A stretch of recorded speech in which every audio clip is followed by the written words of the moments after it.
I've got 7:30, so we're gonna go by my watch. For the hordes of attendees. Yes. Okay.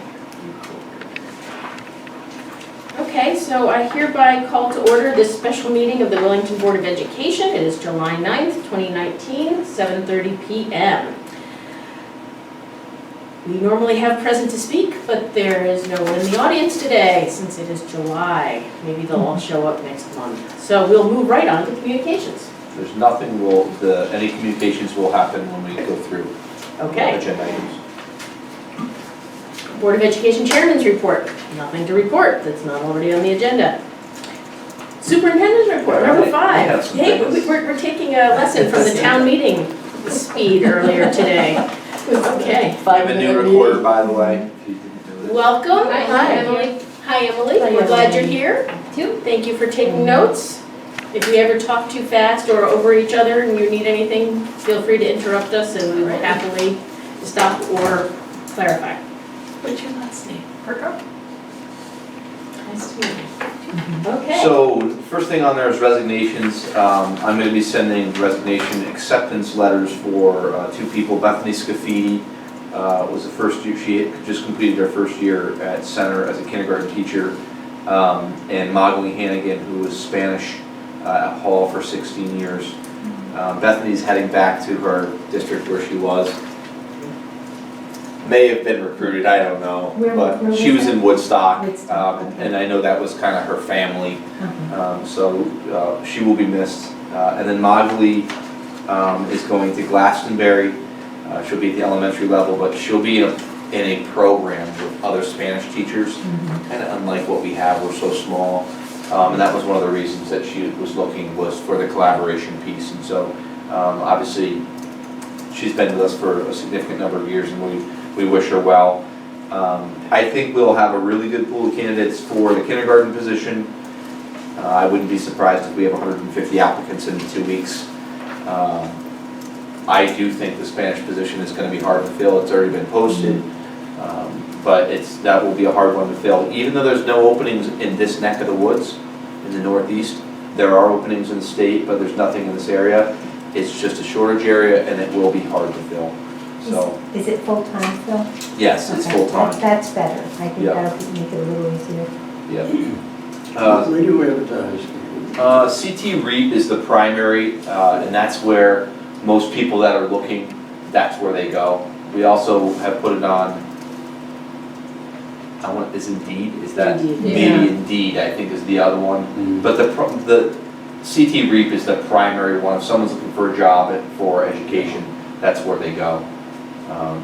So, You could also put it on the CEA website. I think that's what she does too. I think Okay. Brenda puts it there as well. So we've kind of expanded where we put ads out now, because the newspaper is kind of non-existent. It used to be one of the things, but not anymore. Is that mostly a regional, is that work system-wide or across the country or all of New England? CT REAP is Connecticut only. Connecticut? Yeah, but even we get mass applications, Rhode Island applications. They know that's where to look if they're looking for a job in this area. That is the primary, that or CEA. Yeah. Indeed is worldwide. Right. Right. Yeah. Phil, who did you say the kindergarten teacher was? Bethany Scafidi.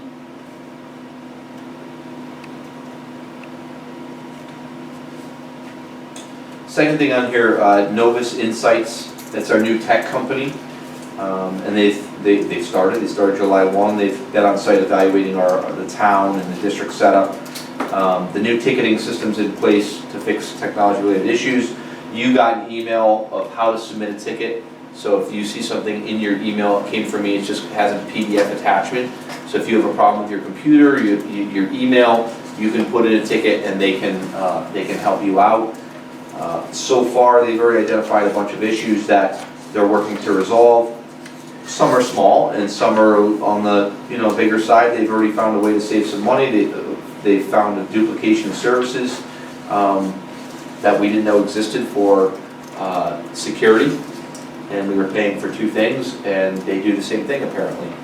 And so it was nice to hear that, and they said, oh, you'll be able to cancel one of those. So, and the other thing is they found 2 drives that are not functioning properly on one of our servers. It impacts email. It's not an expensive fix, but it's something that, you know, I like hearing those things. They've been responsive so far. If they haven't been able to fix something right away, they're following through. So it's been positive. Their agent is loaded on all of our systems now, which allows them to access when they have permission to go into someone's laptop or computer to fix a problem. And so far the transition has been great, and we hope it continues to be smooth. It's a good relationship moving forward. The phone system, well, just as 15, 20 minutes ago, the vote has passed. So we're moving along with the phone system. We have a tentative install date. Obviously, we've been working in the background, assuming this was going to go through.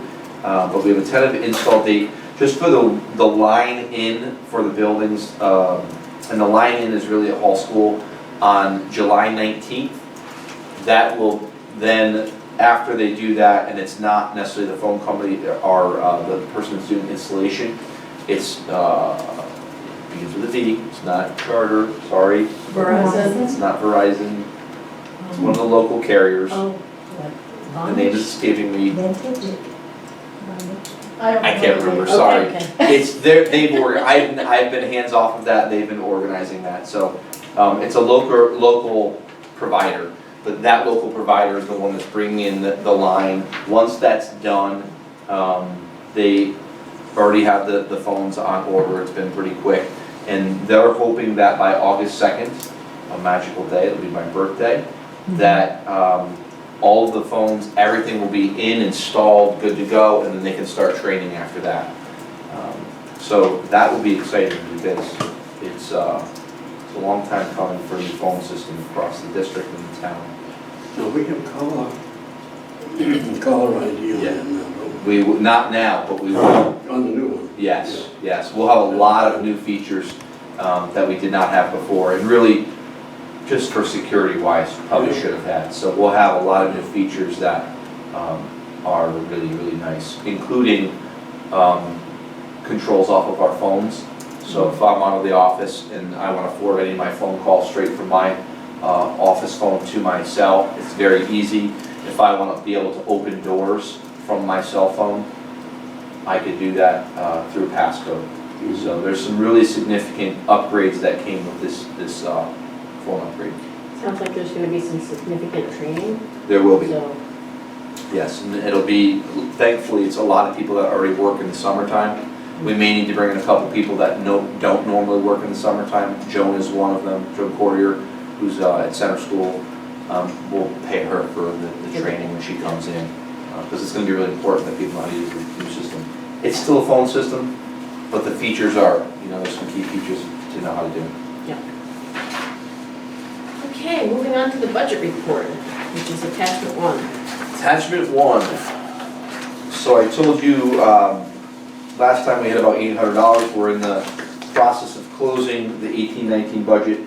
That balance remaining did show a bigger number last time, but I did tell you it was not real because there was money moving out. That $800 is probably pretty accurate right now. We expect a final report before 18-19 is in August, as all the final transactions are ironed out and completed. The things like the last insurance bill, June salaries, the June electric bill, and just other minor encumbrances, those are the things that are left out there still. And again, I shared with you last time, I don't think it makes sense to zero out the negative numbers on this because it's still we would still have a balance. So we'll leave it alone and I'll have a final report for you of what's left. It could be a little bit more, it could be a little bit less than that number as things shake out. But there's no new encumbrances at this point. If it's open, it's open and the transactions are being finalized. Any questions about this budget report? Well, I just want to point out or ask, this is my understanding from this, is that the offset has pretty much all been budget cuts that you did at the school level. It's in both the cases. offset is the freeze. Yes. Right, that's Yes. So when you see, there's a big one there, curriculum and staff development. right. That is just because we froze, not because it's not a need, and that's why I think it's important to show, to leave this as is, because I think it would be It wouldn't be accurate to move some money from that 18,000, you could take it all and drop it into special education, but the problem is that's not real. Yeah. You could put the special education down to zero, but it's not real. You need to show in your final report, where were we short and how did we cover it? And that's what I think this is showing. So in that curriculum and staff development, that 18 is what was probably the remaining, was money that was used to cover something else. That's Is gonna that be, how that's it's how it's interpreted? balancing out to get the $761 there that's left. Okay. But it's something that normally we would Would have have been spent on absolutely Well, like needed. curriculum special ed, we development. wouldn't have had any prayer of covering 100,000. Correct, Yeah. Yeah. correct. Yeah. And I'm still working with the state because I'm not satisfied with the excess cost answer yet. I talked to Joe Krieger, E.O. Smith. They got more than they expected. I don't know why we got a fraction of what we expected, so I'm still working to understand that and find out, maybe they made a mistake. I would be glad to hear that. Thank you in our favor. That, you know, I'm not convinced still that they didn't make an error. Because I've talked to other places that did get a little bit less, but a little bit less was like A little. 70% as opposed to 72. We got like 25%. 25%? Yeah, of what we expected. So there's something, There's a mistake somewhere, we just Somewhere. have to find it. Did and we so, get the MBR straightened out after that professional development money? That wouldn't affect the That special wouldn't ed affect number. this. No. Oh, No. that's special ed money, okay. yeah, it's anything over the 4.5 times the per pupil expenditure, Yep. Okay. so. And that curriculum and staff development, we approved 66,000, but now my understanding is we only expended 43,000. Now, does that mean that we're not providing curriculum and staff development? We didn't do it. That we should. Absolutely, yeah, and we didn't provide a lot of things this year because of the freeze You know, from December on, and but that was the only way to cover this. I think you can do that for 1 year, Herb.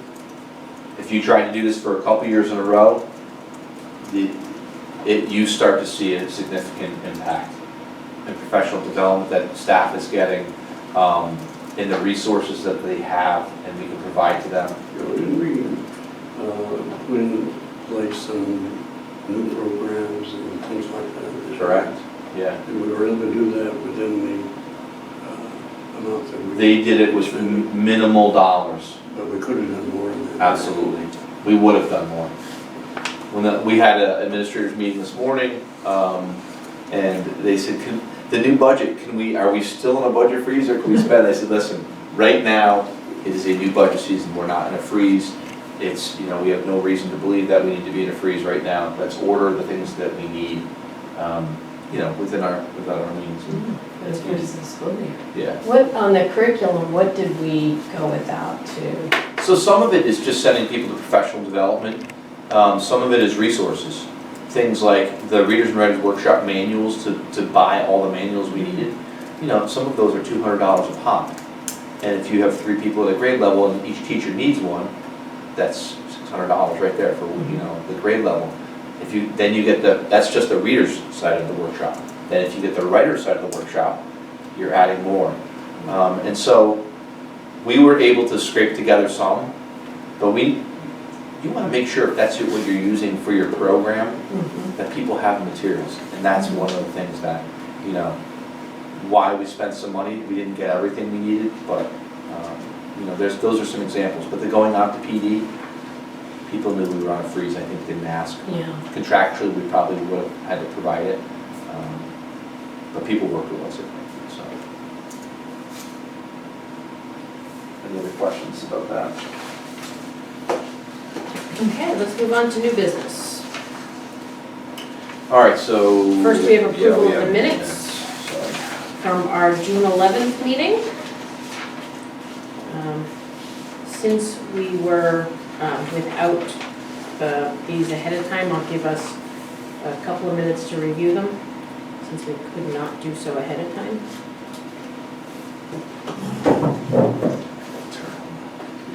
Okay.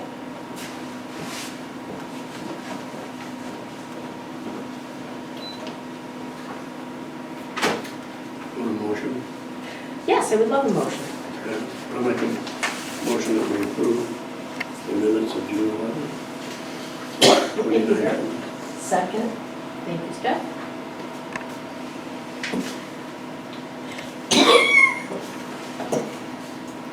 Okay, so seeing everybody's stopped turning pages, we'll jump to a vote. Unless somebody needs more time? No? Okay. All those in favor of the motion to approve the minutes from June 11th signify by saying aye. Aye. Nays? Abstentions? Passes unanimously. Okay. Facilities options. Okay, I did not make a copy of this intentionally because it's not, this is all preliminary. These results are not final because it's just the data to, as of yesterday. So any of the surveys that have been completed, I want to give you a sense of the process, okay? Any of the online surveys automatically go into our system. A name could be entered or they can enter it anonymously. If someone enters a paper survey and there's locations around town, they can drop a paper survey. When we collect surveys from that location, they again have the option to write their name on the survey or not. It can be anonymous. But what we've done is as we've collected surveys from outside here, outside of my office, there's a box or someone drops it off. We write on it, even if the person writes their name on it, Superintendent 1, next person, Superintendent 2. So we know where they're coming from. If someone ever says, where'd you get all those paper surveys from? We can say this is where they came from. So if someone drops off surveys upstairs, there's a box outside the tax office. It's been a hot spot, obviously. We collect them out of there and it says TOB1, TOB2. So we then enter that data, Brenda enters that data into the online system with that name, with that title, and it matches the survey that was the paper copy. Is that clear?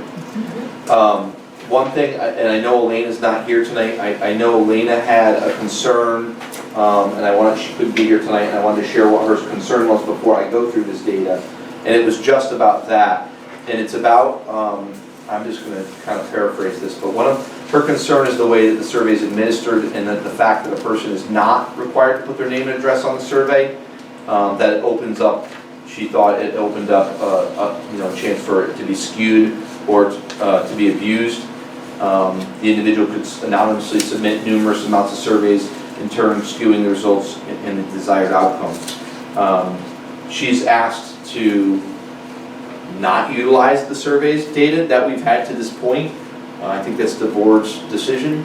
But what I will tell you is that whether they have a paper copy and if it's anonymous, just because it's anonymous or not, someone could write their name on it and their neighbor's name on it and keep submitting. You would never know if I completed one for Steph Summers.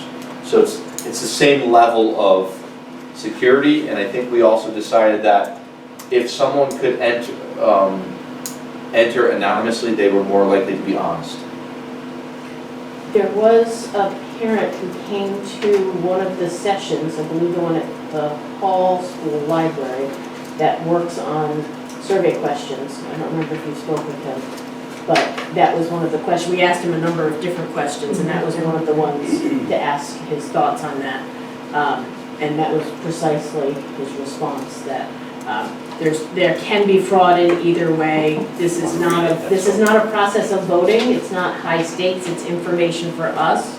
We have to make an informed decision based on our conversations. This is not the only information we have going into this. So he, I believe, argued more for more input rather than less. I'll pass around the email so you can see it. I did not make copies for you, but just figured I'd share that as we go through this because she couldn't be here tonight. Those pie graphs that you provided? You're going to see them, yes. But they're only as of yesterday. And that's why There's some security on the survey. We really We thought you said polygraphs like lie detector tests. they heard polygraphs. I heard pie graphs. I did not print them because I did not want to publish at this point. Is that the way it came out? Yeah. That's security. I heard pie graphs. I want I'm gonna read that. We're serious. Where did you sign your name to that? Yes, okay. Okay, so this is preliminary because we said we'd give them till the 1st of But August, this right? is, Correct. this is gonna change Correct. periodically. I basically took the graphs with all of the data that we had. At this point, we've had 157. When I did this, I had 157 responses so far. There's now 158. It's not in here. Whoever's number 158 is not in here yet. That's me. Oh, perfect. I told Michelle that was my guilt survey for missing the. I did not even look at it. I just saw the number. But I basically copied the graphs and I dropped them in so you can see where people are at right now. And so, again, this is as of yesterday, and that's why I did not want to make copies. I didn't want something to be out there and someone to think they couldn't complete the survey. It's done. It's not. This is open till August 1st. So, basically what I did, I don't know if that red light means it's really sad and it needs a new battery. You want me to- No, why don't you turn around so you can see the results? No, I And let don't him. know stuff. I can memorize it. Yes. Leave a That's bridge the on only the thing I steel got on my track. computer that I can. There we go. Let's see if we can get to that now. See that? I didn't have internet either. Uh-huh. I have it. We'll try again. There we go. Okay, so 157 surveys collected, online and paper copies. I just mentioned to you, they've all been coded. You know where they're located, they're out there in the public. and More they- of them online than paper? Or Oh, more yeah, paper? significantly. There was one, we dropped them at a couple businesses in town, and I called the business and said, do you have any surveys that have been turned in? He said, everybody has basically done them online. They've learned about it and they've done them online. It's gone out through the town message email system, as well as our school messenger system, twice. And anytime we do that, suddenly the results pop up. The second time we did it, we didn't get as many, but we got another 30 results. I'd love to break 200, we'll see. 65 people have submitted their name on the survey. I thought that's an important piece to know. I can see their names. When you see the surveys today, you're not gonna see the names. It's just the pie graphs, but you can look through surveys on an individual level. So if I click individual on the results, I can see how that person responded for all the questions. And again, it'll be open until August 1st. We've had 49 people make additional comments. It says comments/questions, but most of them are comments. And that's the last question on the survey. We're not going through comment data tonight. I think if they've had a concern or they want to relay their feedback, it's in the numbers. When we're done, we'll go through all the comment feedback, okay? So question 1, how familiar are you with the facility study? People have some information. We've done a pretty heavy kind of blanket out there to get the information out. And so you see that people have the information. Some familiarity or well-informed is the majority of people, which is good. This is how familiar are you with facility needs and the process that the board is using to find solutions. Again, it's a % off than the last one. The idea here is that people feel like they have the information to respond to the survey. And that was the purpose of the question. We're not going through, and I want to make this clear because this was one of the comments, but I want to make sure it's clear to the public that if someone said, I don't have familiarity with this study, we're not taking their data out. Okay? We're using all of the data as a whole package. This was just to give a sense to the board of, do people have the information? Do they have access to the information? So question 3. This is the first one is supporting only performing the minimum needed building maintenance projects, no renovations or no school building. So this is just the minimum, and you see, I put some numbers down the bottom. They're all coded the same way. There's no bias in this. 16.6% strongly agree or agree to do the minimum. 73.2% disagree or strongly disagree. And the neutral I left out. Could go either way. But that's what it looks like right now for just doing the minimum. So that to me says, most people are saying, we need to do more than the minimum. So that's capital projects. Those are capital projects, is how they take it, correct. And it might, some of them might not be capital, it might just be within your budget too. Small. Yeah, Yeah. could be a balance of both of those things. Mhm. Question 4, I would support having all our students in one preschool through grade 8 school. 66.9% strongly agree or agree, 19.1 disagree or strongly disagree. Again, that's a pretty telling response, I think. I will tell you that I think you can probably anticipate why some of those responses are the way they are, as far as the disagree or strongly disagree. What's your guess? We don't want our kindergartners on the bus with 8th graders. I did not see you heard that answer, that is correct. And it shows in the comment section that most of the people that have made a comment that I've seen are speaking about transportation. Or they don't want them mixing in the building. And that's not how you would have a school anyways. You wouldn't have first graders with a group of 8th graders. It doesn't work that way. Unless you're union and you have a school for 60 kids. That's not us. Question 5, I would support renovating to like new condition one of our schools. Doesn't say which one. 44% strongly agree or agree. 31.9% disagree or strongly disagree. That's interesting.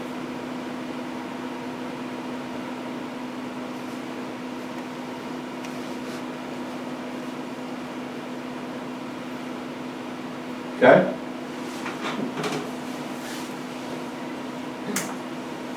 Six, I would support building one new preschool through grade 8 building. 60.5% strongly agree or agree. 29.9% disagree or strongly disagree. So building one new preschool building. 60% is a pretty decent number, as far as, you know, it's twice what people are disagreeing with right now, so. Keep going. Question 7, I would support building one new preschool through grade 5 school and paying for students in grade 6 through 8 to attend school in a neighboring town with loss of decision-making for students in grade 6 through 8.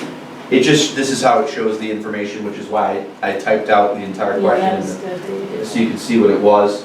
7% strongly agree or agree, 81.5% disagree or strongly disagree. That's a pretty big number.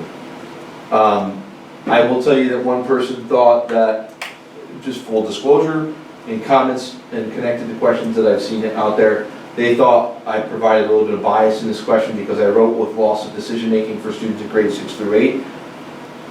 But I think you have to state that because otherwise people wouldn't know that, which is why I placed it into the question.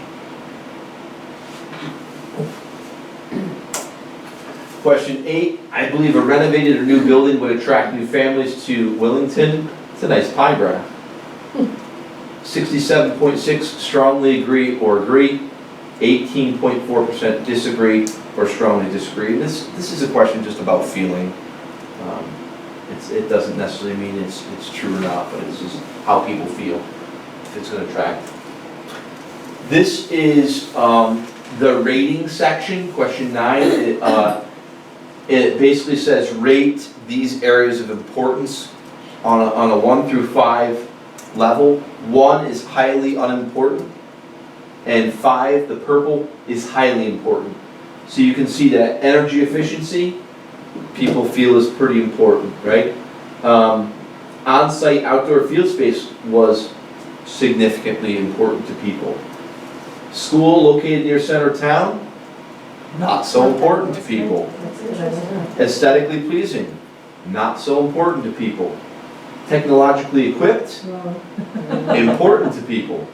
Community space for after-school program was average. If you take the two, the green and the purple together, it's a little more significant, but it's not as significant as some of the others.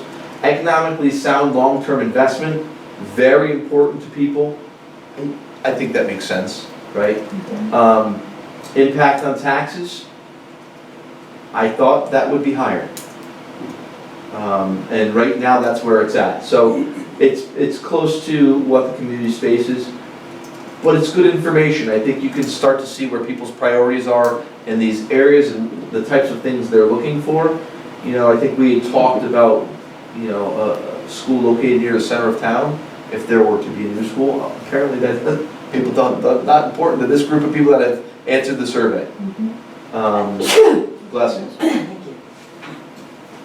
So, based upon what you see so far, one of the things we talked about doing to this point and tonight was potentially eliminating some of the options based upon feedback you've received, based upon the survey, based upon any of the information that we've collected. And With the intention of simplifying so that as we're going into this next round of roundtable discussions, we don't have to discuss 7 options. correct. We can talk about a smaller list. I'll gladly start with one that I think, after talking to the Hall Foundation, I don't think the Hall Foundation would allow us to tear down that building. So that option of option 3, maintain 2 schools, replace schools on existing sites, I don't think they're gonna let us tear down Hall School. Even if you built a new Hall School, they see historical significance in that building. You know, that would be a starting point for me, is to start the dialogue. You can talk about the others, but that would be one to me that I don't see. If we turn that back to them, would they be able to maintain it, upgrade it? I don't know. I don't know. I'm actually going, They could have the option to sell it instead of maintaining it. And if Sell it. they could sell the property if they own it. And somebody else would then maintain it, and they could use whatever they make on the sale for other charitable. Yeah, that's an option. Yeah, But even if they sold, the person that's buying it right. would have to be a massive amount of money to renovate it. depends on what they do with it. Depends on what they sell it for too. Yep.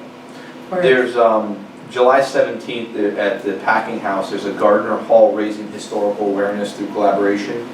Tyler Hall, who actually came through the system, I guess, is part of that group, and I'm gonna try and go to this and connect with him. Someone else that's different than Alice Castles, yes. But I think that just from the standpoint of what I heard through speaking with her, and historical perspective in that building, I don't know if it makes sense, but you can weigh in on that. I just had before we kind of dive into the nitty-gritty of discussing the options, a comment on the survey results. Yeah. Because I think the way it's worded, I support, you know, a K-1, K-8 school, or I support, you know, there's some information for us in weighing the options, I think, from the survey so far. But you could support, you know, those statements, I think they're 4 through 7, you could support several of those statements. Sure. Like, I think, I read it as sort of, if the sort of people who are really examining this closely end up sort of pushing a certain one over another, you could be happy with a certain, you know, set of outcomes, not just one. Correct. Is the way I read it. Yeah, And the that's numbers correct. show that too, because they, Yes. you know, they're pretty high for most of those, one way or the other. And I think that's what the intent of the survey was. Is there anything out there we should be taking out of this? And we heard that at some of the community engagements. You have too many options, could you eliminate some? And I think that's the purpose of the survey, to get some more information and to process also outside of the survey what you've heard in the community engagements and what would you eliminate? Could you guys just sort of like recap those, because it's Yeah, kind of so hard to read. Option 1 is the maintain just status quo 2 schools and capital improvement projects. You just fix them up through capital improvement projects, and that is a one-shot deal. You're trying to do all those capital improvement projects at once, and the cost was just under $14 million to the town. That's option 1. Option 2 is to, and that's not renovate to new, that's just to do capital projects. Option 2 is to maintain 2 schools and renovate them both to new. That cost to the town was $27 million. It's the highest cost option. Option 3 was maintain 2 schools, but replace both schools, tear them down. You'd build new schools on those sites and tear the current ones down.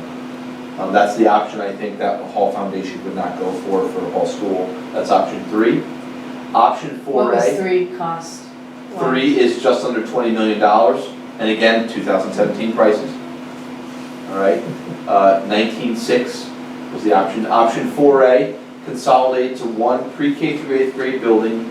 You would move all of the students to center school. You would renovate center school to new, and you would build an addition. This also includes acquisition of property, and the cost of the town would be about $14 million. That option is the one that did not have field space connected to it. You could not fit all the field space unless you purchase lots of land around it. Option 4B is consolidate to 1 pre-K through 8th grade school at Hall School. That's to renovate to new with a major floor plan reconstruction. And you could look at an acquisition of property there for more field space. The cost to the town there is $15.7 million. Option 5 is consolidate to 1 pre-K through 8th grade school. Center school will be demolished and a new school, you would build a new school with a central office. That was $18.7 million, and remember that the architect also said that number was pretty accurate if you did that on a different site as well, not necessarily on the center school site. And then option 6 is consolidate to 1 pre-K through 5 school. Center school would be renovated as new with a small addition. Grades 6 through 8 would go out of district, and that cost was about $8 million. That capital cost was about $8 million. There's ongoing expenses that. Yeah, that's correct. It does not include the cost of the tuition and transportation or special education for students in grades 6 through 8.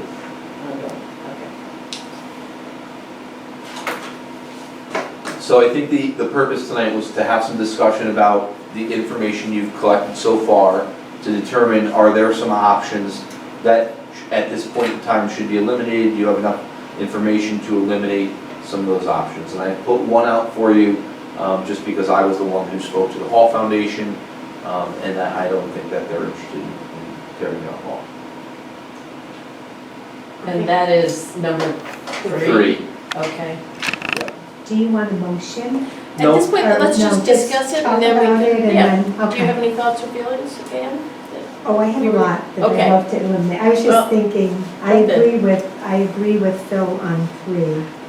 And I think option 1 Option 1 is maintain just the way it is. It's business Option as usual. 2 is renovate Yeah, 2 schools. I think option 1 is what we're doing now with maybe a little money thrown in, and I think that should be thrown off the table. Other thoughts about things we should take off the table? What do you think, Jason? I agree about number 2 because I do think that, not option 2, option 3, sorry.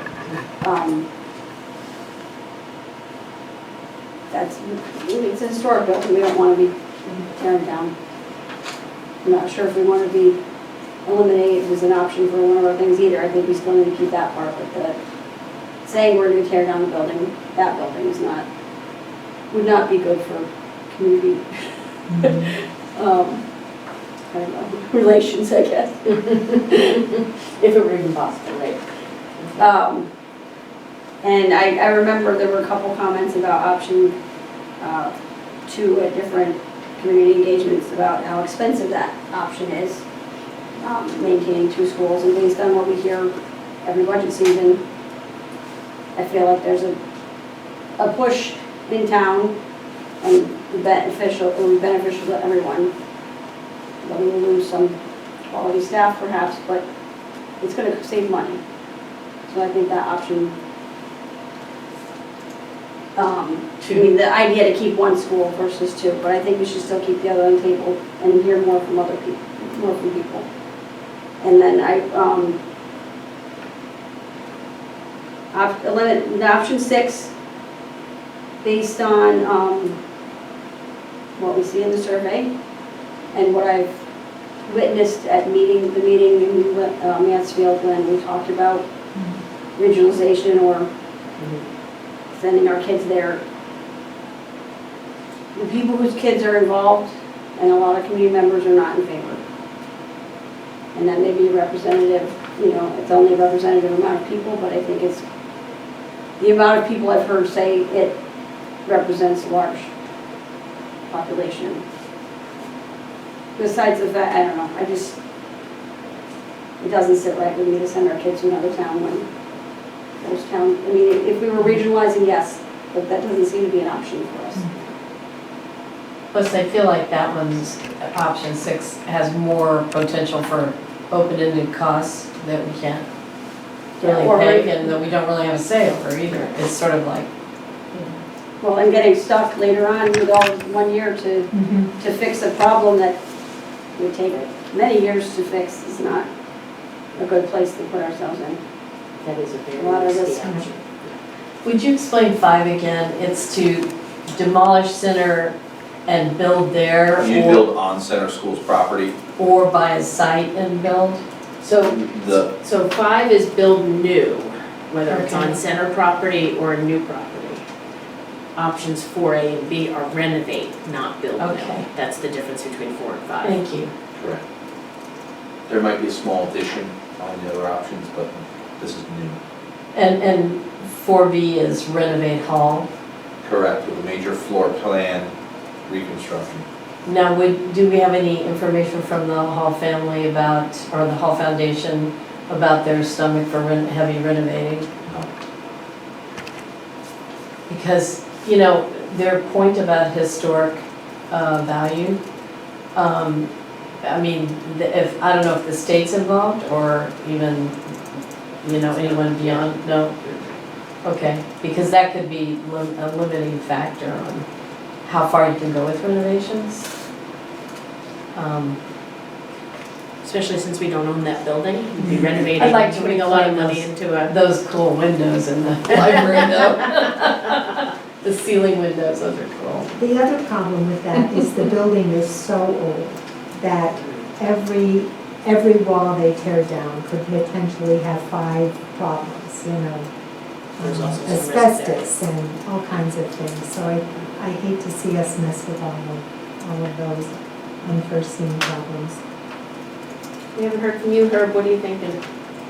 Well, I haven't put much thought into deleting any of the 6.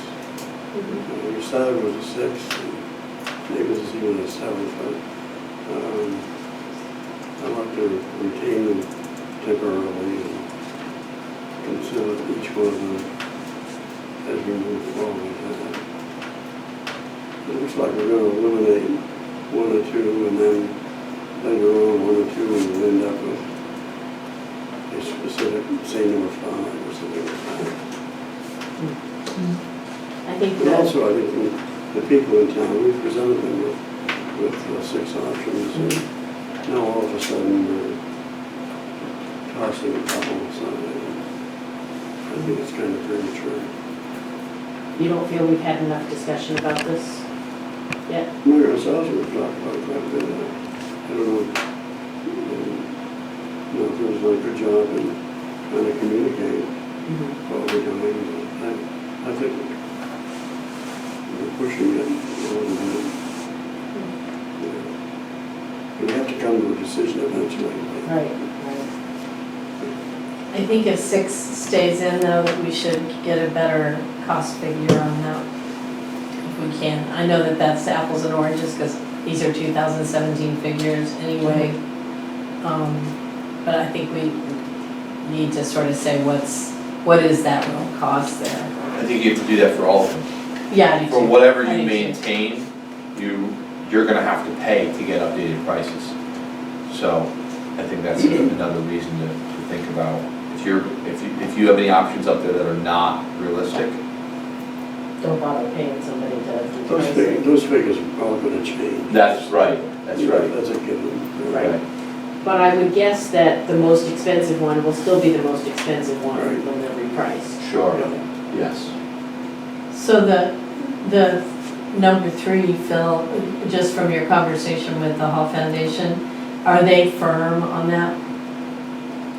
I mean, really firm on that, so that's kind of a deal buster. Yeah, the statement to me was that's a historical building, but we don't see that as an option. But And it's an conceivably, you could, that option could become, although it's not costed out in this, but replace Center School where it is, demolish and replace on that site, get a different site for Hall, and replace, and build a new.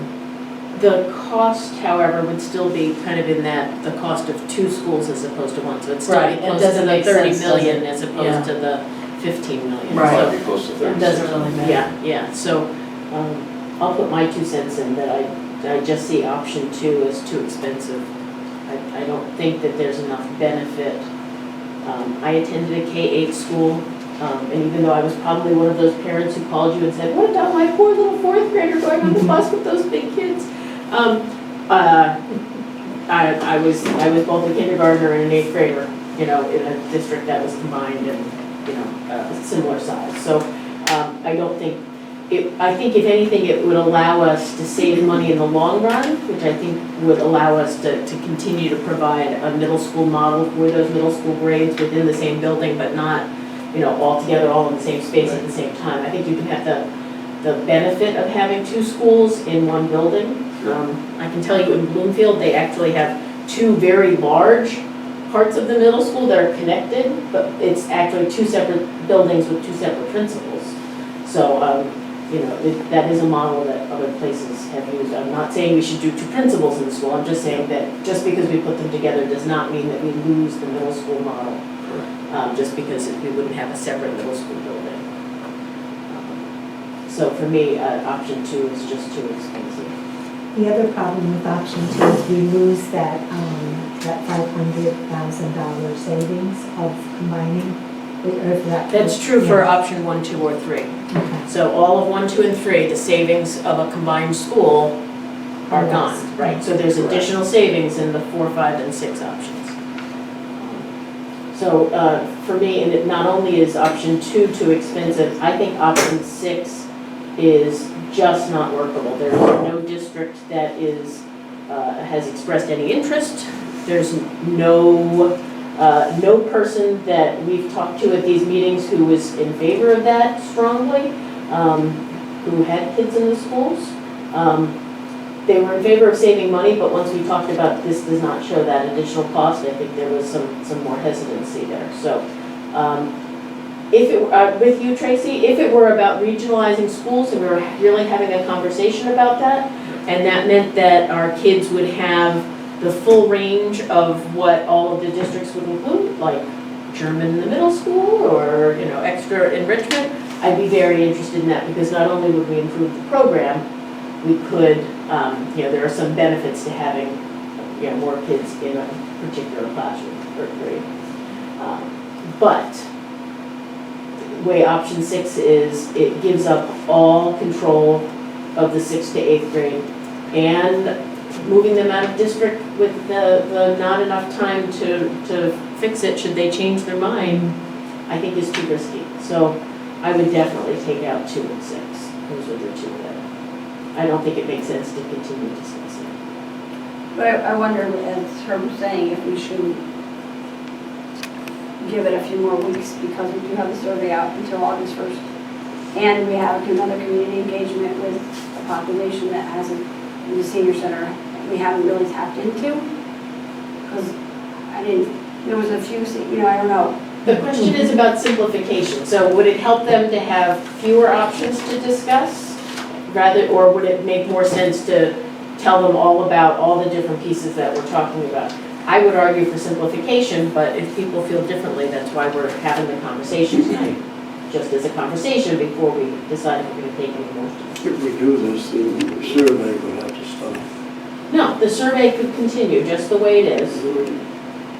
I don't It think, wouldn't be valid if we did that. sure it would, why would it change? The conditions change. Right, but just because we've taken some of the options off, does not mean that their feelings about it would be any different. And it's not linked directly to the It doesn't say Options. option 3 or option 2, it says, renovate, I'm just looking at, minimum building needed maintenance. Renovate, all kids in one Right. school. all kids in one school, renovate, build one school. That's the only option. That's 6, Yep. yeah. That's option 6. That's the only one, option 6.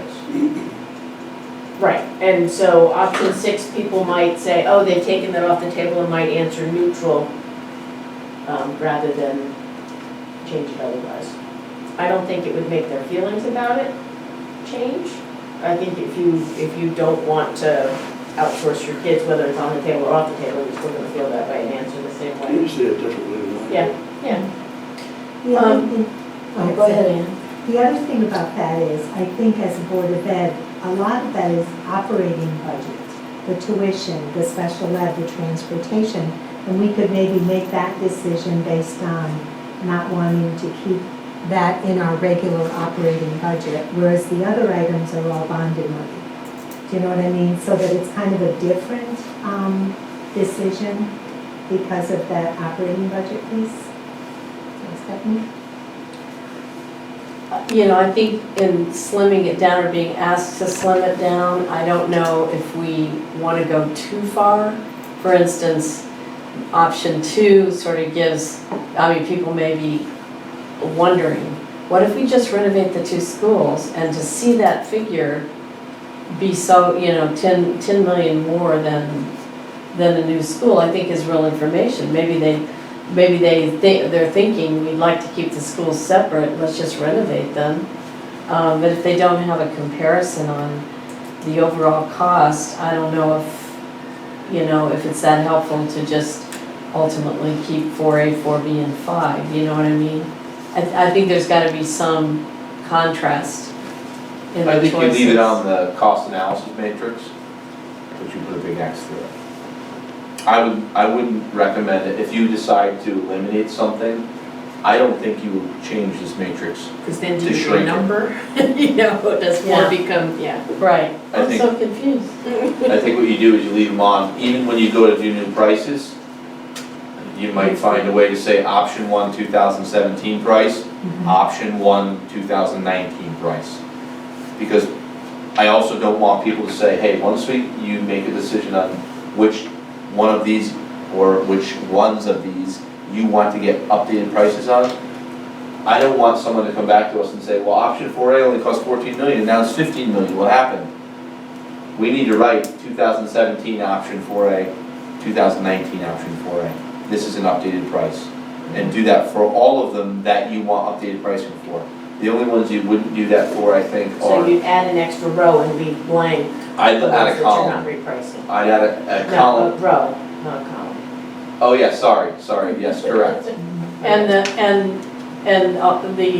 any that we X out ought to have the rationale for why we're Xing it out. Right. And Whether we it's don't, cost, we don't whether have it's. to X any out tonight if we don't want to. We've kind of expressed our opinions. I think we have a pretty good sense of which ones we would vote to take off. So, when somebody's saying that they're super upset about, sending our kids, oh, we're gonna send our kids away, you can respond that the, current discussion of the board makes that seem very unlikely. So you could move forward without taking any of them off the table right now, wait another month until the survey's done, but it would allow us to have, at least a sense of where we are on that decision. It would also drive your roundtable discussions. So if you Right, so it said, would make our roundtable discussions a little bit more complicated, it'll make your presentation to the But senior you- center, I the hear same 2, 3. complexity that you've used. but I've heard you with say other 2, 3, and 6, is if you were gonna eliminate something, Not that you're going to, I've heard 2, 3, and 6. 1, 2, 3, and 6. Sorry, 1, 2, 3, and 6. If that's the case, and I've only heard one person say 1. I Oh, don't I know thought that, there was. yeah, I don't know that it's that we are opposed to eliminating one. I think it was just what our priorities were. Like if we're gonna only take out 1 or 2, it might be 2, 3, or 6. But in reality, I think that option 1 is not feasible, or we wouldn't even be having the conversation about 4 or 5, Exactly. That's why right? we're doing So this, yeah. it's kind of the default, if we do nothing, if in the end, we put this to the voters and they vote it down, 1 is what we got. We have to do 1. Mhm. That's So, what we're doing, yeah, with a little so- extra money. No. So I think good to have a So Hold on, I think- that's not necessarily true. That's not true, because that's a 1-year option. You still have to get a $14 million bond. Remember, that's a 1-year project, all at once. In they 2 could- schools. For option All of 1. that, to that do option schools. 1 is to do all of those capital improvement projects in one full swoop. They could say no to that, and they could say, you know what, we're gonna give you $500,000 every year until all your projects are fixed over the next. That's not on there, and so that's the difference. Option 1 is not necessarily status quo, it's option 1 is, Yeah, you're right. we're maintaining those 2 schools, and we're gonna fix things, but that's in one full swoop. And that's one of the things that the 2 engineers have said to us, oh, be careful. If there's a reason that I'd have concern about that, that's what the engineers have said. That's where you're going to open other things up. You're gonna renovate, or do capital improvement projects, and you're gonna find new problems. Right. And that's where they- You're only gonna have X budgeted for it. Correct, and that's where they've issued Yeah. their concern. Well, in that 14 million, are 2 roofs in there? Because we're, Probably, those yes, down, probably. Probably only offsets the inflation cost. I know, really, Right? it probably does, Yeah. unfortunately, Yeah. but. Yeah.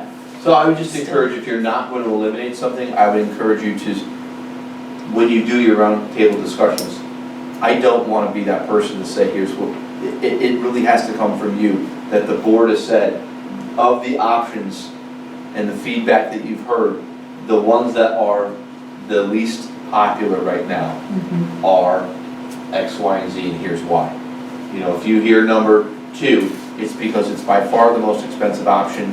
We still maintain 2 buildings and don't have the $500,000 savings. I think those are important things for you, for talking points that come from you and not from me, if that makes sense. Yeah. Well, because the choice isn't yours. You're our expert testimony. The choice I'm is giving the you the 7 of ours. information, Right, correct. right.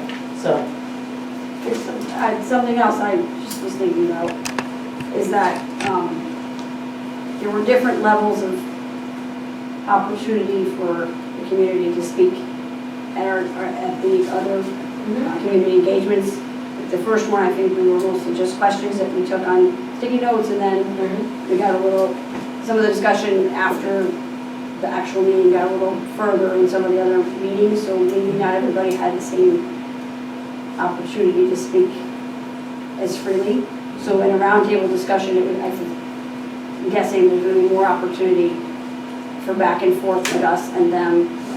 And so keeping all of the options on the table for discussion might be beneficial. I don't know. I can almost go both ways. I can see why that would be interesting, and it might confirm our 2, 3, and 6 should not be the most popular ones. But for me, the more complicated question is 4A, 4B, or 5, or the 5 on a new piece of property.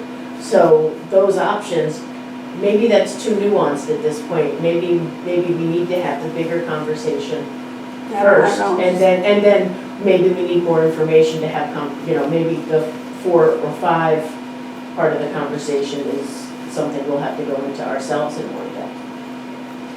I don't know, it could go either way. So what is our next thing on our timeline? In other words, Recommendations. recommendations, okay. And if we waited till August, we would be honoring what Herb said about everybody getting their surveys in. They would all be taken into consideration. We'd have 2 more board members present to vote. But that wouldn't slow anything down if we waited till August. to Depends on vote? what your next step is. If your next step is, if you want to get updated pricing, Yeah, I can't guarantee how long or, how it would fast take a it's month going. longer. 'cause I we- don't know. Yeah, I don't know if it would or not. okay. Remember that if you're looking, to do something with a June application. That's my only job, Okay. from September to June. Like there's a very specific timeline and a number of things, even though I'm assuming they would put me on a building committee, you have to make the recommendation and to form that committee. But there's a boatload of work to put that application in. Yeah. And We would go back to fire to get the updated numbers. I think that makes the most sense because they're the ones that did it, and I'd ask them, Yeah. for a quote, and if it was astronomical, I'd probably come back to you and just say, let's find out what how numbers have changed since then, and get that number, and then just apply it. And just be very clear to people, here's how the new numbers were developed. If you thought that was gonna slow things up, would it be possible to get the new numbers for the 3 that we're looking at? And we can always go back. If And you're get only the looking, if you get numbers. numbers for 3, I think you've made a decision. Well, okay. Without a vote, yeah. But, see, the other thing is, we've been talking about this for a very long time. We know a lot about it. We all kind of know where we are, but not all the residents are there yet. So, I think that's why because there's so many options. yeah, I think if you Once were having a you get discussion, closer- should we renovate or build new, then people will dig in and that's right. and get And get- to a and- place faster than right, having to mull through. this takes a lot of brain Yeah, bandwidth to assess each and have an opinion about each. People like like a choice between 2 or 3 options. When you get bigger than 3 options, yeah. it's, your conversation, Overwhelming. your conversation is more shallow. You don't have the depth of conversation. You're just Or answering the questions strength of about the opinion. options. Right. Mm. And you might waste a lot of time discussing how awful option 6 is when it's It's not gonna feasible. happen, Yeah, right? yeah. So the whole purpose of doing this was to make our conversation simpler Mhm. so that we could focus on the ones that are most likely. There's nothing that says, should the sky open up and rain money on this town and, we get, I don't know, someone bequeaths us millions and millions of dollars, that we couldn't go back and revisit one of these in September. But, barring some, significant change in our circumstances, Mhm. I don't know, this is not binding in the way that, if our circumstances change dramatically, Yeah. someone on the way Robert's rules operates is that if someone who voted for something wants to reconsider it, you can. So, if we voted to take one of the options off, Mhm. and Bill Gates gave the town $1 billion and we wanted to renovate both schools as new, somebody who voted for that because of the changed circumstances could come back and make that. Or we could proposal. vote to put that option back. Right, that's what I mean, but it would Okay. have to be somebody who voted to take it off, Ah, to put it back on, okay. that's the way The rules. that's true for everything that we do, not just for the facilities. I would like to feel that the survey, the 157 we have so far, is a great cross-section of the town. But I feel like, personally, I feel like I need to spend more time to get, everyone I know, regardless of what I think their stand might be, to fill out the survey. And, before August 1st, if that's a hard deadline. And, just, because I feel like that a lot of people who are really focused on what's going on in town have filled them out. I feel like people who have kids in the schools probably have tried to fill them out. I'm not sure if there may be a large amount of our neighbors who it's just not on their radar.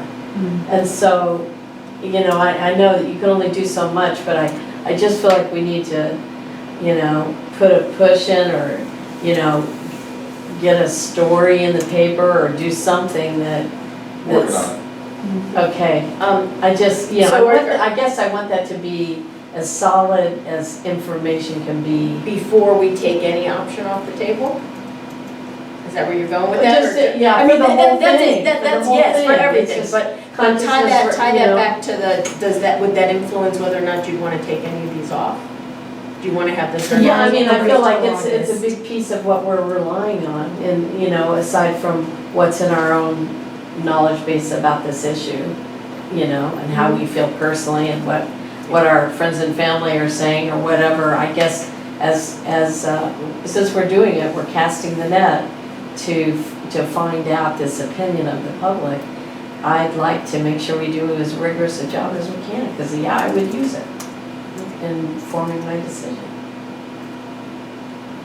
You all want a stack of surveys? That's not a bad idea. Yeah, it's not a bad It's, idea. well, we will have them at the Yeah. library roundtables. Okay. We'll have them do Right. it. Okay. I can tell you, I cut and pasted Phil's email with the link and sent it out to my neighborhood, you know, everybody on our neighborhood list that's on my street. So, you know, but as a way, first I talked to them about it, told them how important it was, and then I followed up with an email, and I don't know if any of Yeah. them served it, I don't know but, you either. know, we'll see. They'll tell me next time we have a neighborhood get together, right? But I don't feel that we have to take anything off the table. It would make things, I think, simpler, but I think even having this conversation makes it simpler, because we can say which ones were more popular or less popular. And I think that, you know, if someone's, you know, really distraught about option 3, we can have a conversation about why that's less likely right now. So, Would it be Yeah, helpful for me to pull something together really fast for the whys you're considering that?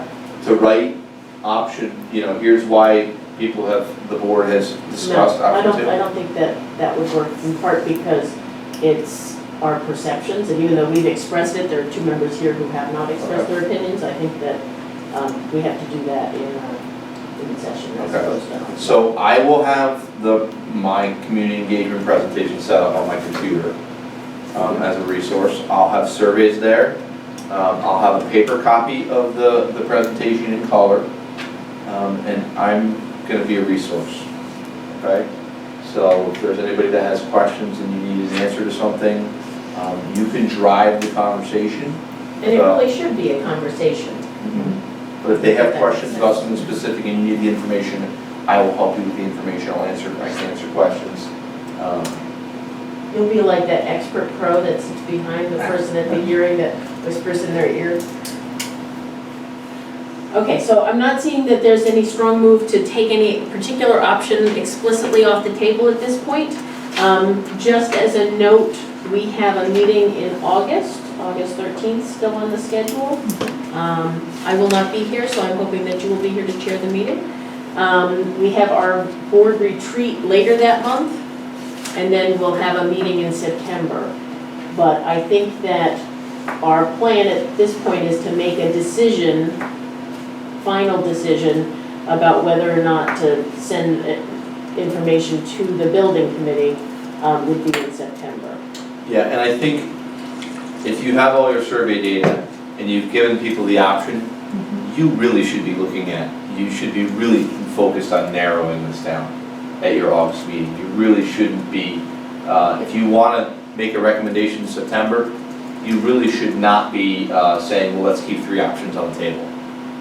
You should be probably pretty targeted at that point and narrowing things down to get to, you know, updated pricing and, you know, reasons why this is where you're headed. So if we were to vote to eliminate a few possibilities in August, could you then get the updated pricing? I could, but I don't think a few options in August is my opinion, is if you want a recommendation in September, the recommendation should be made at the board meeting, and you already have your information built up to that point to make that recommendation. Because you want one the wording of the recommendation. recommendation would be that we recommend to the Board of Selectmen to create a building committee to say, build a new school on a new piece of property. Correct. So we would have to be that explicit in what we decide in September. In September, In not In in August. September, not in Okay. August. So- But if we're gonna make that decision absolutely in September, we have to have the pricing for that ready for September. We don't necessarily wanna cost out 7 options in August. So if you take 3 or 4 or 5 of those options off, it'll focus the conversation in September. Because remember, we've got other things on the agenda to talk about too, so, unless we want to be here for ages. Okay, so if we narrow it down to, say, 2 or 3 in August, get those priced out for September, or do you want it narrowed down to 1 in August? I don't think we will necessarily be able to do it, not until we see the prices, but there might be, maybe it's 2, maybe it's 3. Okay, And so do the pricing, like, get it narrowed down enough that we can do the pricing in preparation for a decision in September. between August and September pricing. Okay. I mean, you could bump it out to October if you wanted to, but again, I don't think You're we getting on a tight can, I don't timeline. think we can, so. not if we want it to happen And is for it this the June. committee going to be able to have everything ready to do? And when would the referendum, does it have Has to? to be in the It would be in spring. May. That would be in May, okay, with the Yeah, which is a budget. lot of work to get to that point, Okay, yeah. so we really need to be ready to recommend that. If you in want to try and September. apply for something in June, Yeah. you're gonna use every week to get to that point. I have, in our different discussions, I have not heard people making the argument, we really need to talk about this for 2 more years. No. I've been hearing, on the other hand, people saying, Yes. what, you haven't decided anything yet? And what's taking you so long? Well, So, this is why we're working with Right. 2017 that's right, prices. that's right. So, Right. I think that, the Mhm. world may conspire against us making the June deadline for any number of reasons. That's still a very heavy lift to make it for June. Yeah. But I think we should at least try for it. In order to try for it, we will have a vote in September And June is, the deadline is, Application to the state is required, and for the funding. we still could miss it. Yeah, yeah, right, because there's But so much. the goes point on. is, it gets the process going, and they either form a building committee or they don't. And if they do, they're going in a direction at that point. But Who's they? the building committee. Well, the select, Well, No, the the select- selectmen right, forming yeah, the building. right. committee. You would think with the amount of work, the recommendation that's made at that point, they would form the building committee to gather more information, get other professionals involved, and then put out to find out if it's gonna be passable or not. and they only want one option for that building committee.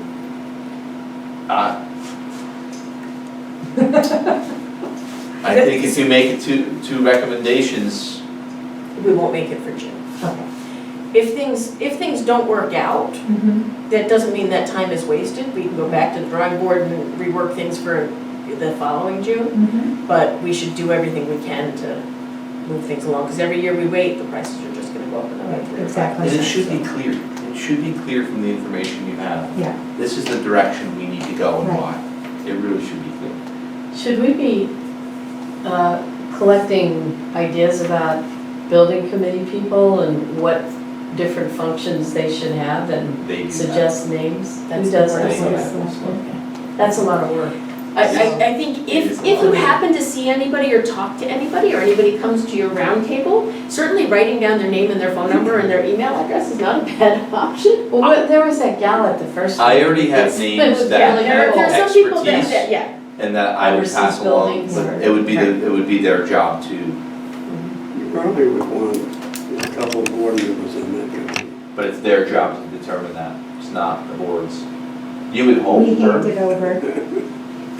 Well, a lot of things that go into a school that we would want. Yeah, correct. that's a good point. but I think your point would be that also that we need to decide for ourselves, do we have the time and energy to commit to that over the next 8 to 10 months for each one of us, because we will then, with our recommendation, we would say, and, these 5 people would be available and interested if you would consider them, meaning, which of us have the capacity to do that.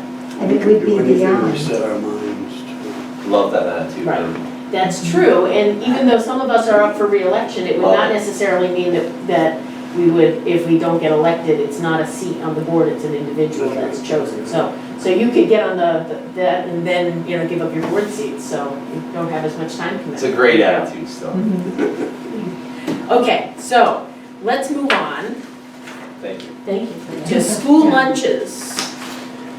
Okay, I'm gonna ask you to look at the school lunch fund attachments, which which is number 3. This lunch fund balance is low, and it's been declining over the last 5 years. I believe the board, it was in 2014, 2015, that the board was told that $40,000 was too much to have in the accounts. And if you look at fund balance end of year on the 14-15 column, you'll see $40,727. Y'all see that? Yep. Follow that line across. Yeah, we got $2,000. Okay, and so we were told it was too much money.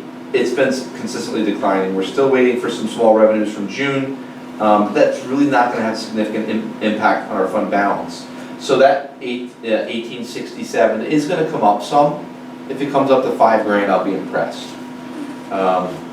And I'll share why, but some of the governmental reimbursements take 2 months. They take a long time to come back, and that's why we're waiting on this. And I don't have, this is a May report. As you know or don't know, we had a new treasurer come in.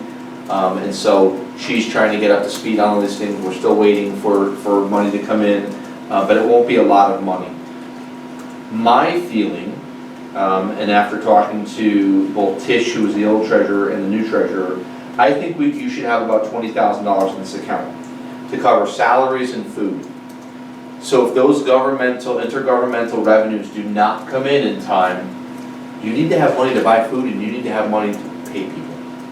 And that's about 2 months of running expenses for salary and food? It's about 2 months, and it honestly, it just depends on the timing. Sometimes they're a little faster, and it depends on sales too. But $20,000 will allow you. I'm going to tell you, this year they moved some money from the general fund and just to cover it, and it's going to go back. But because there was not enough money in the account, because they were waiting on the intergovernmental revenues to come through. Right. That's not good practice. And this account is audited. I'm not concerned about that. Spending more money, but it's that's about the number that you need to keep a good balance in there. And we made a conscious decision 4 or 5 years ago to spend down some of that balance because it was too much. Correct. And we did not raise lunch prices very quickly, only the bare minimum we thought we might have to, Correct. so that we could spend down that balance. Which is why the item D on the agenda today is review breakfast and lunch prices. But simply looking at this, I mean, you all pay your bills. If your expenditures are more than your revenues, you're losing money. If you look at that excess of revenue over expenditures line, 462 in 14-15, 6,733 in 15-16, it just keeps going up. The 17,797 is not accurate right now because we're still waiting for money to come back in, but that could be 12,000, which means you're spending more money than you're bringing in. Are we going to subsidize that? We don't. And so this is a self-funded program. And you It could, is now. it is currently, Yeah. correct. And But so, it wasn't before, I think years ago we used to subsidize a little bit. that I don't know her. I'm not encouraging it, but No, I'd have to take You your mean word the for it. town did? Subsidized it? So this the board. account is self-sufficient. The money that comes in covers the bills, covers the food, covers, the program. Some districts put in money to their program to maintain it. I didn't know that at some point in time that was the case. I don't know. I can't verify that. But you need to, we're going to have a more complete statement in August, and all of those intergovernmental revenues will come in. But when you start talking about lunch prices, I thought you really needed to see this. Yeah. Because this balance is too low. And if you don't want to kick money into this program next year, you need to consider something, a change. Phil, is it the 1,867 or the 13,000 that It's should the be 20? 1,867. Should be 20,000. Yes. Wow. We should be, yes. Okay. If we had 16, 17, and 17, 18 numbers, and that's where we were maintaining, we'd be good. But follow the expenditures breakdown. At the bottom of the page where it says food, food from 15, 16 has gone down every year. So she's doing a really good job of being frugal and providing good lunches for kids.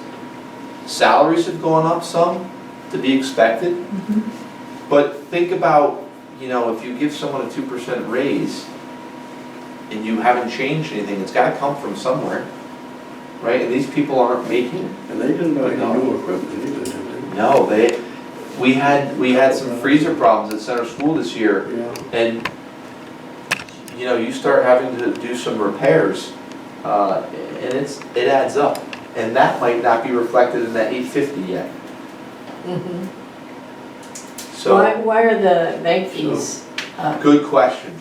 So the bank charges, the 1,734 that you have not seen before, that's our EduTrack program. Some of that money is gonna come back to us though. The new treasurer didn't know that. They reimburse our fees because that wasn't part of our contract. So some of that money will come back to us, not all of it, but that's the challenge of, you know, we're looking at that because the fees we get charged for an American Express card are through the roof.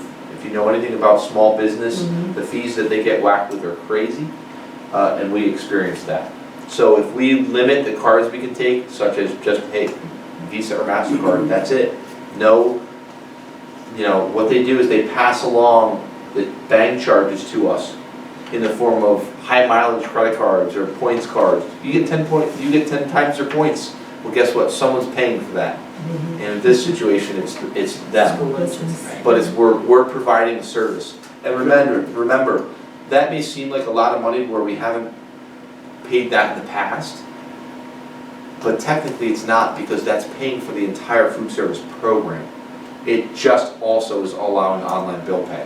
So that is, we're paying for that program to use each day in the food services. And it's less than 1%.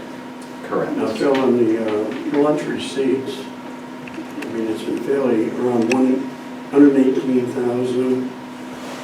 Last year it was 110, we're down to 100,000 now. Is that because there are a few lunches being sold, or is it price? I didn't go back. I know the number of lunches that were sold that were not free and reduced was about 23,000, I think.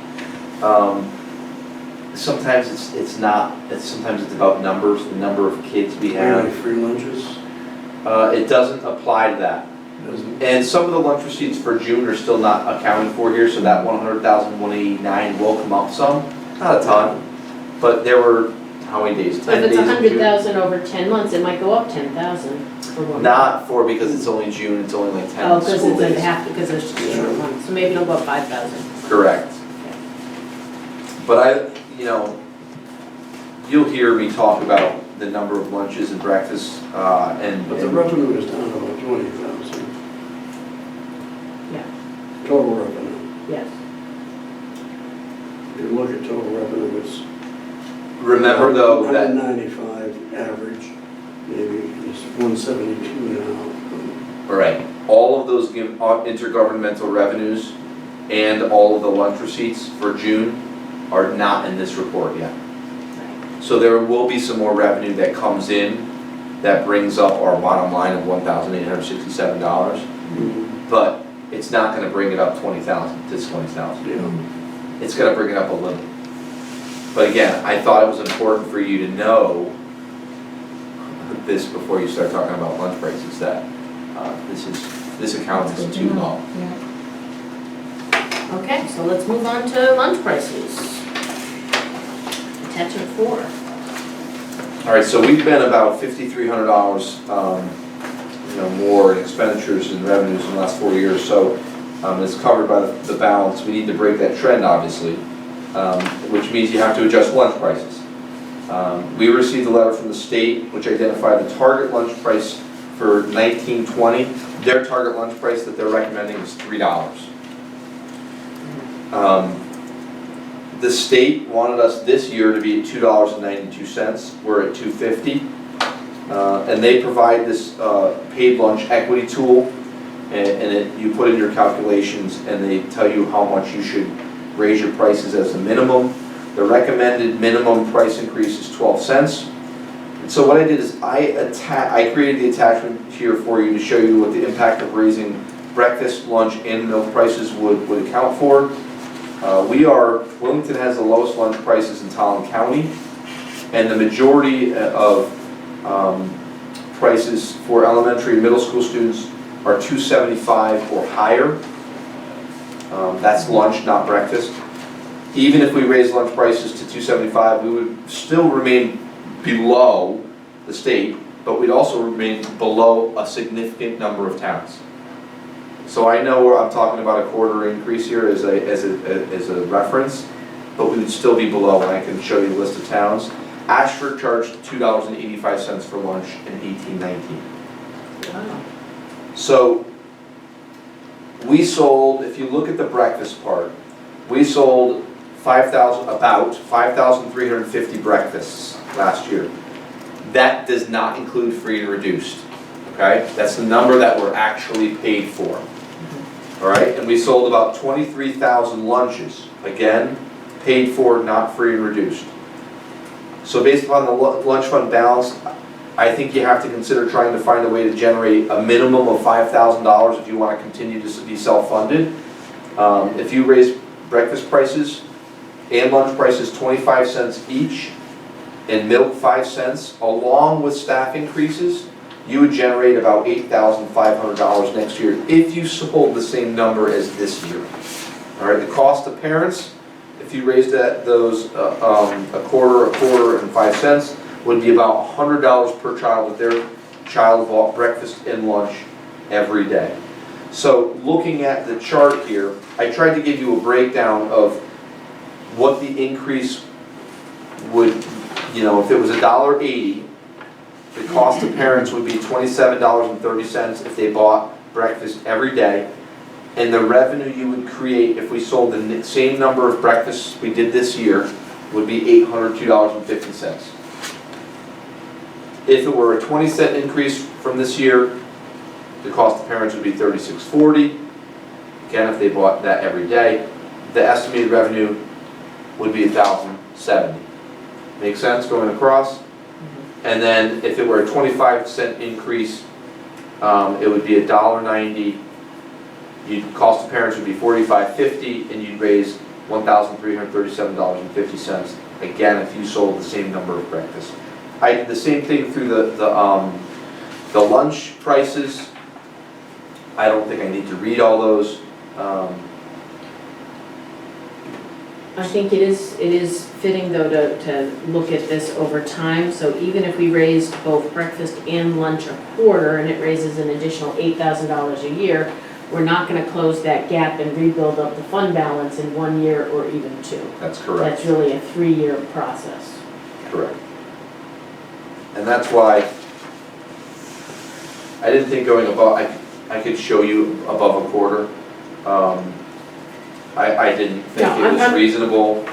But I'm not saying that we should go more, I'm just saying that just even if we went with the quarter, it's a multiple year process to build back up that correct. fund. But like Coventry, Ellington, Mansfield, Bolton, Stafford, they're $275 now, $280, $285. Hebron is $290, Tolland is $290, and this is this year. When you start to get up into the high school prices, that's where they hit the $3. And from what I understand, the lunch equity tool, what they're trying to do is they're trying to bring the cost of lunch closer to what the cost of the reimbursement is for someone that's free. So what we get back for free lunch should be pretty close to our lunch price. And right now, they're saying it's discrepant. It's too far apart. What do we get back for lunch? I believe we get $3.31 back per free lunch. What percent? free lunch do we have now? Do you know that off, or Honestly, I've seen a couple different reports, and I don't know the exact number, but it's, you know, Roughly, about It's half, less than half, no, it's less than 15. half. No, it's in the, I think it's around 20, 20, okay. yeah. roughly. And honestly, some people, even though we give them the paperwork, probably would qualify, they don't fill out the paperwork. Um, So, you know, I tried to give you a sense of, if you were wanting to raise, if you sold the same number again, it would be $8,500 that you would get into that account if you raised it a quarter for lunch, a quarter for breakfast, and 5 cents for. What are the other schools' breakfast costs? You gave us the lunch costs, are they That was- similarly high It's, or? that one, we would end up being a little bit on the higher side. Those other ones right now are the ones, I didn't sort it by that, but some are $2. Let's see, Stafford right now is $1.45. I'm sorry, $1.55. They vary by school, which I thought was They vary interesting. more. It also depends on whether it's a grab and go or Right. sit in the cafeteria. Coventry is $1.75, Ellington was $2.25, Mansfield's So they're more all over $1.55. They are all over the map, and guess what? There's no guidance on prices. The state has when I talked to the state, I said, what do we charge, what are you recommending we increase breakfast? And she said, we don't do that. Well, because I was kind of thinking if we are going to raise the prices partly because of the, you know, the budget issue there, what if we did something like agreed to a 25-cent increase on lunch where there is some disparity with most of the districts around us, but did breakfast only a 15-cent increase because both of those are still about a 10%. Well, actually, it would be, yeah, they're both about a 10% increase that way. Which it just seems kind of large to go for breakfast the way it's priced to go for a quarter increase on it. And it would still give us, I mean, the big, you know, as far as the money goes, it would still give us, you know, what is that, 6,500. It wouldn't go all the way, the two big increases would, but I think it's more palatable, and I don't know if I'm still kind of cognizant of students who don't have good breakfast and the ones who are managing to get it at school, kind of don't want to put another obstacle there. I think that's why people have maintained lower prices for breakfast, is they're really trying to promote the breakfast program because it impacts their day. But there's a 30-cent increase, right? With the milk is. It would be, Is that included in the? it would be 25 cents for lunch, and again, And you nickel? can do what you want. It would be 5 cents increase for lunch, for milk, For milk, sorry. only if you buy the milk separately. Milk is included in the lunch and the Correct. breakfast, so it's not in addition to. Yeah. And you can see my notes on staff breakfast costs. You know, it's minimal that you would raise money, and to be honest with you, can you go someplace and get the breakfast is the same breakfast the kids get, it's small, but can you get anything for $2.50 at the store? So, you know, and same thing with staff lunches. There's a lot of people that do staff lunches, they do salads. $4 for a salad is pretty hard to come by. Yeah. So this is one of the reasons why I tried to put that in there. Do we need to make a motion to raise the prices for today? You should. Okay. So is there someone interested in making a motion? that we I'd can like to discuss? move that we raise lunch prices by a quarter and breakfast prices by 15 cents, milk prices by 5 cents. Thank you. Is there a second?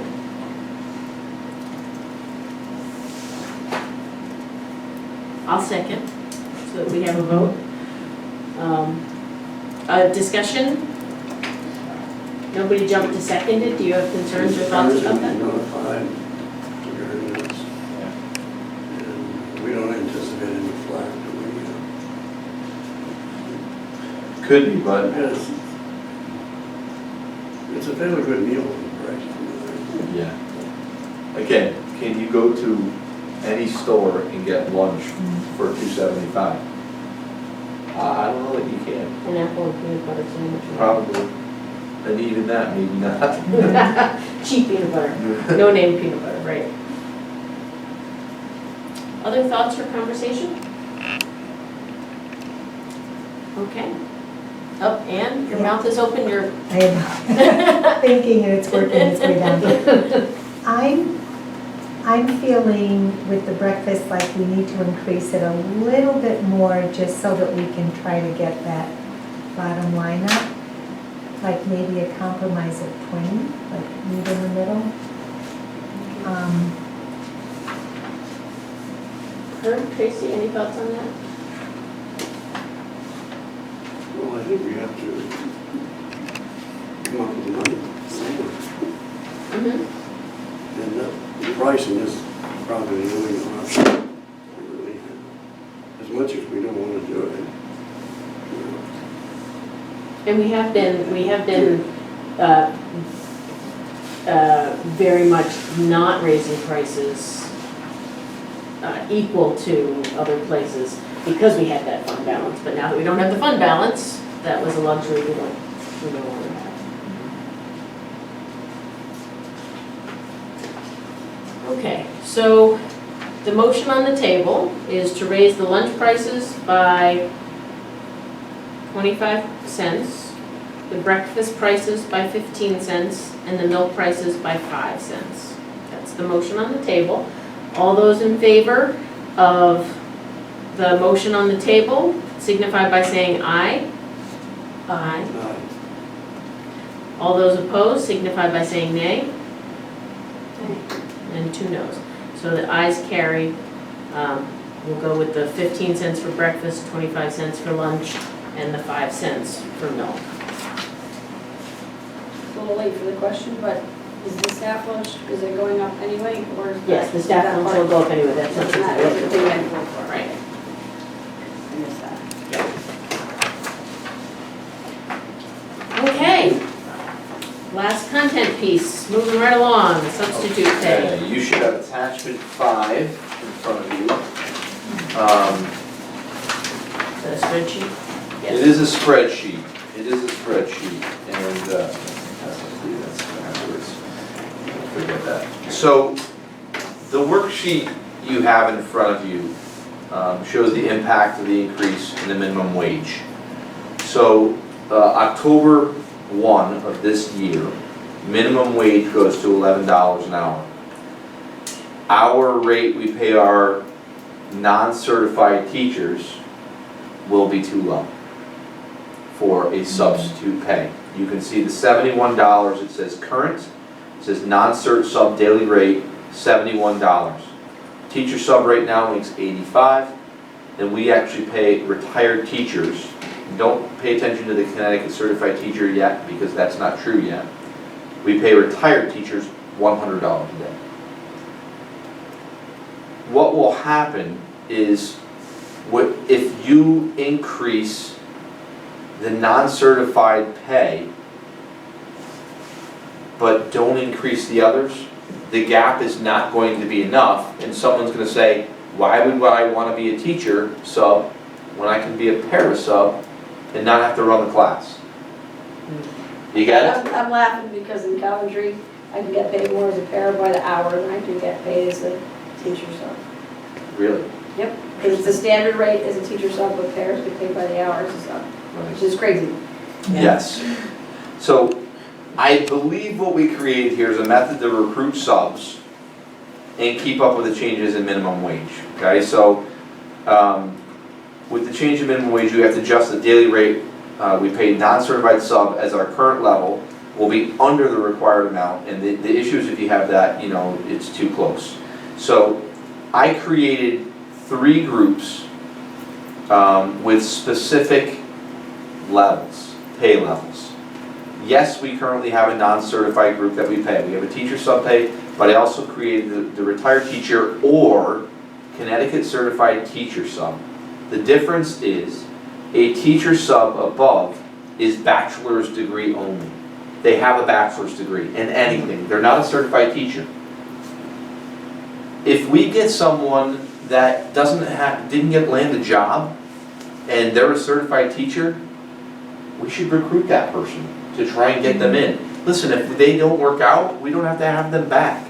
If we can get a certified teacher that is a retired teacher, we can, I had Lori Semperbond come into my office, and say, I'm gonna fill out the paperwork for subbing, great, retired teacher, perfect. But I'm also going to tech school, you know how much tech schools are paying currently? $155 a day. Wow. Where are you gonna go? Mm. Right? It's not rocket Yeah, science. Yeah, 50% higher. So, and we wouldn't even, with my methodology here, we wouldn't even touch $155 a day. So, take that with a grain of salt. And so, basically what I did is I created these pay levels. A non-certified sub-pay, teacher sub-pay bachelor's degree, and state certified teacher or retired teacher sub-pay. And we created the grid with the assumption that a substitute with a bachelor's degree, subbing for a certified position, classroom teacher, would get $15 more than a non-certified substitute per day. We maintain that assumption across. Then, a retired teacher or a state certified teacher would get $20 more per day than the substitute with a BA, because they're certified. And those assumptions stayed all the way across. So I'll walk you through just that. Okay, so current $10.10 an hour will go to $11 an hour on October 1st. I would encourage you to start this October 1st thing, the first day of school, so I can recruit subs. To maintain $11 an hour, you have to pay a non-certified sub $77 a day. I believe you have to have a buffer in there to recruit a teacher. So I said $15 more per day to be a teacher sub with a bachelor's degree to 92. There's the $15. But if you are a certified teacher or a retired teacher, you would get $112. Make sense? Mm-hmm. Then as you go across the next year, in 2020, the minimum wage goes up to $12 an hour. And you have to maintain, I believe, the same buffer. So now you have to pay the non-certified person $84. You have to pay the teacher sub with a bachelor's degree $99, and the retired teacher or certified teacher sub pay would be $119. And again, you go all the way across, you always maintain that buffer, because if you ever have it too close, why would anyone want to be a teacher in a classroom if you could just be working small groups with kids and be a para? I think you have to have that. So it's a 7-hour day? It's a 7-hour day. Roughly. Yeah, it's roughly. That would get you out to 2023. It would, when it hits $15 an hour for minimum wage, those would be the pay. So a non-certified person would be $105 a day, a teacher sub with a bachelor's would be $120, and a retired teacher or certified teacher would be $140. And again, if you have a certified teacher, you have a better person, in my opinion, in that classroom. If you do this now, this is something we could put out a flyer for to recruit certified teachers that don't have jobs or retired teachers, and you want to know the cost, right? Mm-hmm. You want to see how it's going to impact the cost. So the grid on the bottom now, what we did was Amanda and I looked at the average number of subs per year. It's about 370 a year. We use 370 subs. That doesn't include certified. That does not include long-term subs. So a teacher goes out for maternity and we pay a long-term sub for 3 months. That doesn't include this because it skews the numbers. Mm-hmm. All right, so that 370 is what our constant was. Try to use the constant.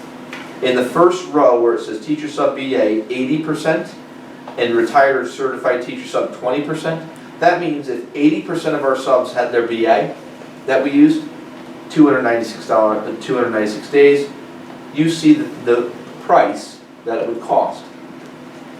And as you go across, minimum wage is going to impact our budget for what we put in there for how much we're paying people for subs. That line for us is going to go up over the next 5 years. But it's basically only going up $3,000 to $4,000 a year.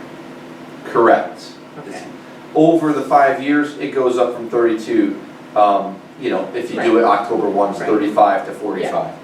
Where I think you need to see the value in my gap of the $15 and the $20 is vertically. Look at the 10/1/2019 column for listen, if we recruit more retired teachers or certified subs, and it's 60% or 40% of our group, you're not spending that much more money. It's a couple thousand, it's $1,500. Right.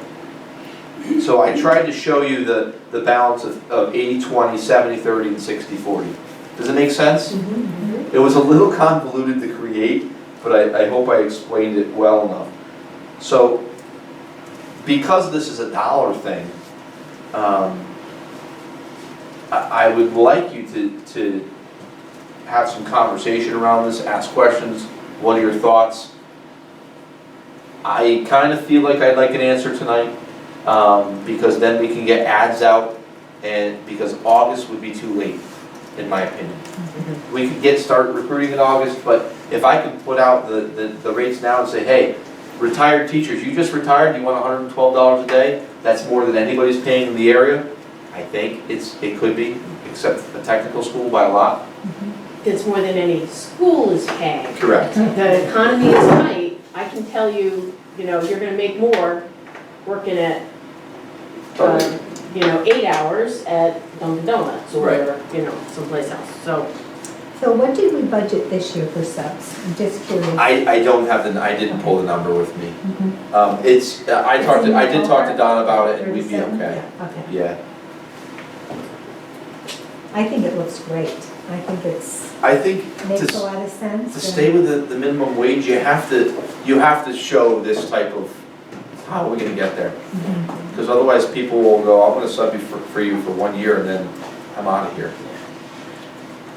I'm okay with this as long as the caveat is expressly made that we may have to go higher than this. If we can't get subs, we'll have to see what the market will bear. If the economy stays strong, you're competing with the marketplace where they are paying higher than this. So this is a start. You adjust this. Correct. If conditions change. Correct. Yes, so as long as. My we're- proposal- Yeah, I see this as a starting point. My proposal is really, I'm showing you over time, but my proposal is really for 10/1/2019. Let's try it. $11 an hour, which would be 77, 92, and 112. I'm not saying to make a 5-year commitment. Right. I'm only saying, let's See where things are. approve that number now. And I think we should approve that for immediately for the start of school. That's what I Yeah. would suggest. And not for, why would we change just It the, would be easier on payroll as well. yeah. It'd be easier to recruit too. Yeah. So, What do you think, Tracy? I think it's good as someone who has substituted more than I'd like. And I've heard recently someone say, they were talking to some people retired teachers from Willington were saying, this is what you can get paid, that's before this is just, that's the current number right now. That as a retired teacher, you can get that. And I agree with Phil about, if you look at it and say, well, there's so much responsibility as a sub and you know how students treat subs, why do you want to be a teacher if you can go in and be a parent? So there's an incentive here, and I also appreciate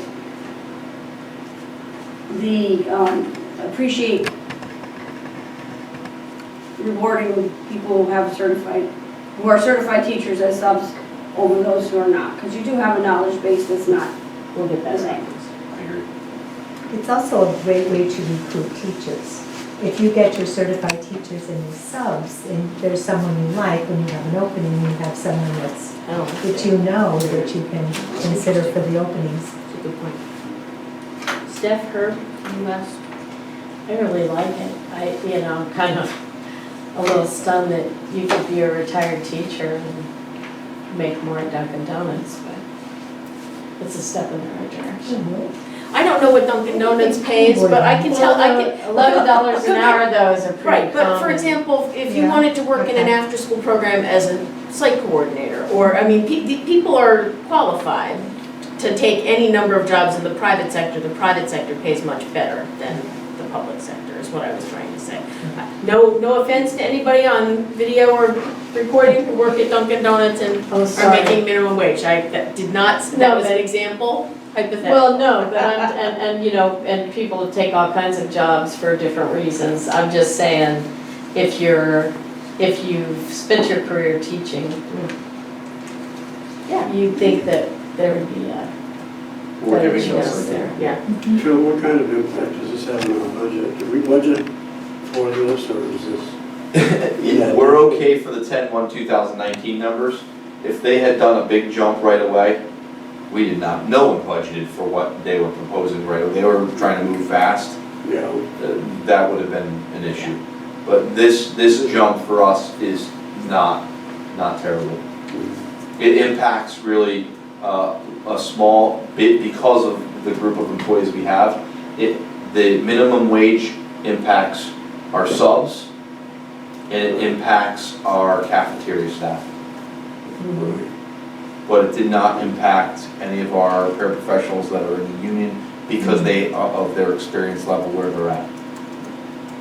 And they've already negotiated But a number that's higher. They will than- have to go back and renegotiate that number is a minimum because it's below it. Oh, it is below it. Do you have a motion? Make a motion to accept the proposed substitute rates for the beginning, well, school starts in August. Right, so we start with Start August? 1920 year, yeah. Yeah, start of the 1920 school year, as proposed on. Is that good enough? I think so. I'll second the motion. Oh, okay, thank you. Tracy and Herb. Any more questions, discussion? Seeing none, all those in favor of the proposed substitute pay rate signify by saying aye. Aye. Passes unanimously. Thanks, Phil, for laying that out like You're that. Okay, present to speak. Okay, they're lined up. They're all, I'm sure you don't want to say that. okay. Board comments. Anne, we'll go your way first. Okay, well, thank you to our kitchen staff and the lunch program staff for their hard work. And I think it's good that we looked at it and modified accordingly. And Phil, I also like the updated sub numbers. I think those are good. And I hope everyone's having a wonderful summer vacation. There you go. Steph? I'm appreciative of the two people who are leaving, and I wish them well. I know Madly better, but you know, I just think it's great that they're staying in the teaching profession, and we'll miss them. Herb? Is there any way of getting the agenda mailed out to us? Definitely. Well, I didn't Nothing on email it this time, and my apologies to that. I can find out what happened with that one. No, I was thinking, asking her to do that, I didn't even consider it, I actually didn't, it wasn't put out. I like a mailing, I get it. One sheet, the add-ons, we don't have. You just need, you just want the agenda. We struggle through the computer to get that. You might get a hand delivered, Dropped off in the mail. somewhere at home. Special treatment. Yeah. Save the 50 cents. Tracy? I agree, sorry, let me start again. I wish Bethany and Magali good luck, and we miss them especially. I don't know Bethany, but Magali has been both of my kids' teacher, and she's also been student council. Yeah. And I think her presence will be missed and heartfelt. So we appreciate them, wish them luck. Also, just to mention, because our Hall School representative, our teacher, is not here, on Hall School Facebook page this morning, it was mentioned that Ashford and Wellington student experiments launched to the International Space Station will happen on July 21st, so I think that's really exciting. Really cool. Another thing to celebrate Yep. for our students. Amazing. Let's see. And I would second all of those, and please fill out your surveys. Everybody who's watching this online, go online now and fill out your surveys. Look forward to, since I won't be with you in August, look forward to reading the minutes or watching the video, seeing how things went. Okay, so that said, I move to adjourn the meeting at 9:24 p.m. Thank you all.